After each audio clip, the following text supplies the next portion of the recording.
अस्सलाम वालेकुम, कैसे हैं सब दोस्त। आज हम बात करेंगे कि जो दुबई के विज़िट वीज़ा में चेंजिंग आई हैं अभी। और एक बात हमेशा याद रखनी है, ये जो भी रूल चेंज हुआ है विज़िट वीज़ा के हवाले से और एम्प्लॉयमेंट वीज़ा के हवाले से, ये सिर्फ़ और सिर्फ पाकिस्तानियों के लिए नहीं है, ये सब कंट्रीज़ के लिए सेम रूल है और सब कंट्री इसी को अभी फॉलो अप कर रही हैं। उसमें सबसे पहले ये है कि पहले हम वीज़ा निकालते होते थे। पहले बात कर लेते हैं कि वीज़ा कौन से होते थे। एक होता है शॉर्ट टर्म, जो 1 मंथ वीज़ा होता है।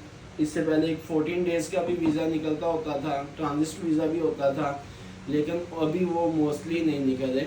अभी सिर्फ 1 month visit visa, 2 month visit visa और 5 ईयर मल्टीपल वीज़ा इशू हो रहे हैं। ठीक है, अभी बात करें 30 डेज़ की, तो 30 डेज़ की रिक्वायरमेंट क्या है, बंद कर दो। मंथ की बात कर लेते हैं, 30 डेज़। और वो जो है वो कितनी दफ़ा एक्सटेंड हो सकता है। ठीक है, 1 मंथ वाला मोस्टली हम एक दफ़ा ही एक्सटेंड कर सकते होते हैं। उसके बाद 60 डेज़ जो वीज़ा है वो 2 दफ़ा वीज़ा एक्सटेंड हो सकता होता है। उसके बाद हम बात करेंगे उसकी रिक्वायरमेंट की। उसके बाद 5 ईयर मल्टीपल वीज़ा है। ठीक है, ये अभी नॉर्मल जो वीज़े डेली बेसिस पे अप्लाई हो रहे हैं या निकल रहे हैं। अभी बात कर लेते हैं अभी इसमें चेंजिंग क्या आई है और कौन कौन से डॉक्यूमेंट्स हमें रिक्वायर्ड हैं। ठीक है, विज़िट वीज़ा कोई भी आप अप्लाई करें, अभी उसके लिए आपको बैंक स्टेटमेंट लाजमी चाहिए। वो कोई भी कंट्री हो, पाकिस्तान हो, बांग्लादेश हो, या इंडियन नेशनल हो, म्यांमार नेशनल हो, श्रीलंकन हो, कोई भी हो, बैंक स्टेटमेंट उसकी 1 मंथ के लिए 3,000 दिरहम AED के इक्वल होनी चाहिए और 60 डेज़ के लिए 5,000 के इक्वल उसकी बैंक स्टेटमेंट होनी चाहिए। और दूसरी जो मेन चेंजिंग है वो ये है कि पहले होता था कि हम रिटर्न टिकट नहीं लगाते होते थे, अभी लाजमी चाहिए ये साथ, रिटर्न टिकट के अलावा नहीं निकलेगा।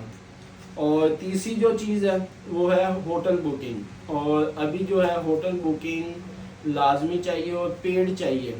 फेक जो हम बना के वेबसाइट से पहले कुछ लोग लगा देते थे या भेज देते थे, अभी वो नहीं, मतलब उसका जो QR कोड है वो पेड का होना चाहिए। ठीक है, और जो आदमी विजिट वीज़ा पे आ रहा है पहले 3,000 दिरहम उसे एयरपोर्ट पे शो करवाना होता था, अभी उसकी बैंक स्टेटमेंट में शो होगा तो उसका वीज़ा लगेगा। नंबर 2, जो 2 मंथ पे आ रहा है उसके पास अभी 5,000 के इक्वल करेंसी या 5,000 दिरहम होगा तो एयरपोर्ट पे आएगा वो। और तीसरी और सबसे अहम चीज़ ये कि पहले विजिट वीज़ा पे आते थे, सिंगल टिकट के ऊपर भी हमें मिल जाती थी एंट्री, अभी दुबई में वो नहीं होगा। सेम एयरलाइन की return ticket, Pakistan, India, Bangladesh जहाँ से भी आदमी आ रहा है सेम एयरलाइन की टिकट होगी, दोनों साइड की सेम PNR, तो वो एंट्री देते हैं, अदरवाइज़ वो एंट्री ही नहीं करने देते हैं। अभी कर लें बात के होटल बुकिंग अगर नहीं है, आप किसी दोस्त के पास आ रहे हैं, आप किसी भाई के पास आ रहे हैं, किसी कज़न के पास आ रहे हैं, तो आप चाह रहे हैं कि आप उसके डॉक्यूमेंट्स देंगे, तो उसके डॉक्यूमेंट्स उसके नाम के ऊपर टेनेंसी कॉन्ट्रैक्ट जो है वो बना हुआ लाजमी चाहिए और उसके आप डॉक्यूमेंट साथ अटैच करें, मतलब एमएट्स ID की कॉपी साथ अटैच करेंगे।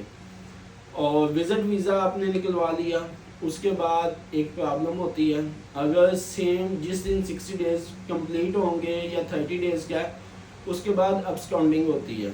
अगर आप एग्जिट नहीं करते, अपना स्टेटस चेंज नहीं करते, तो अभी जो चल रहा है सेम डे इमिग्रेशन, पहले होता था अब्सकॉन्डिंग ट्रैवल एजेंसी वाले या जहाँ से आपने वीज़ा लिया वो आपको 1-2 दफ़ा कॉल करते थे, भाई हम अब्सकॉन्ड कर देंगे, आप अपना वीज़ा चेंज करें या वापस जाएं। अभी वो नहीं है, सेम डे जैसे ही आपके डेज कंप्लीट होंगे सेम डे ऑटोमेटिकली अब्सकॉन्ड हो जाएगा आदमी। और 3,000 दिरहम मोस्टली उसकी अब्सकॉन्डिंग है, हाई रिस्क जिसको बोलते हैं अब्सकॉन्डिंग। ठीक है, ये अभी थोड़ी सी कुछ चेंजिंग आई हैं, इसको मद्देनज़र रखें आपने जब भी ट्रैवल करना हो दुबई के लिए। अभी न्यू ईयर आ रहा है, बहुत से लोगों की ख्वाहिश है कि हम न्यू ईयर जो है वो फैमिली के साथ चल के दुबई में मनाएं, हैप्पी न्यू ईयर इधर सेलिब्रेट करें। तो ये कुछ चीज़ें हैं, अगर मिस हो गया होगा तो फैमिली वीज़ा की रिक्वायरमेंट मिस हो गई होंगी। उसके लिए आपको जितने भी लोग हैं उनके लिए FRC लाजमी चाहिए और होटल बुकिंग लाजमी चाहिए, और फैमिली बुक इंडिया से फैमिली बुक होती है वो लाजमी रिक्वायर्ड है, वो फैमिली वीज़ा भी अप्लाई हो जाता है। ठीक है, बाकी प्राइस में भी कोई थोड़ी बहुत अभी चेंज हुई है, लेकिन वो इतना ज़्यादा इशू नहीं है। लेकिन अगर आप ये रिक्वायरमेंट फुलफ़िल कर रहे हैं तो फिर वीज़े निकल रहे हैं, किसी किस्म का कोई प्रॉब्लम नहीं है। ठीक है, पाकिस्तानी सिंगल मेल में थोड़ा बहुत प्रॉब्लम आ रहा है, सिंगल फीमेल और फैमिली विज़िट वीज़ा इशू हो रहे हैं अगर आपके पास सारी डॉक्यूमेंटेशन कंप्लीट है तो। ये कुछ चेंजिंग थी, मैंने कहा भाइयों से सबसे डिस्कस कर लें। अगर किसी को किसी भी और इंफॉर्मेशन से रिलेटेड कोई इंफॉर्मेशन चाहिए हो तो वो कांटेक्ट कर सकता है व्हाट्सएप पे भी और वेबसाइट से भी। मेरा नाम है अजीज़। Thank you. अस्सलाम वालेकुम।